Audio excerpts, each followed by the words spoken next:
US rapper Snoop Dogg opened the proceedings at this year's Wireless Festival.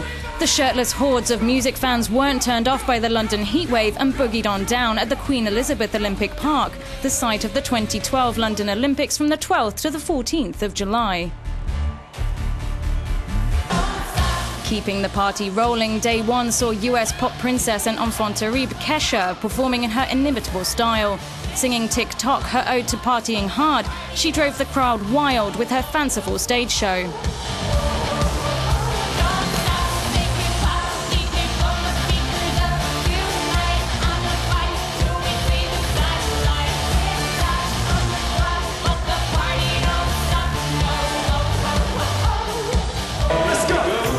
Joining the headline acts of Justin Timberlake, Jay-Z and will.i.am were smaller acts such as Ben Haggerty. Known by his stage name Macklemore, he came to London with DJ and music producer Ryan Lewis from Seattle.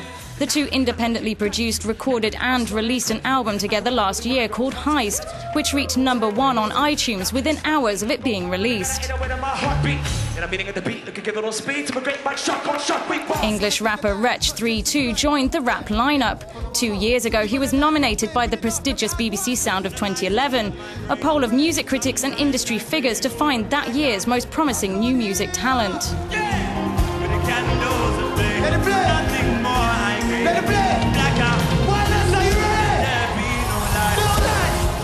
One day you pay your back for the sacrifice that you managed to muscle. 16 you sent me to Here we go! Australian rap star Iggy Azalea wowed the crowd as much with her fashion sense as her music.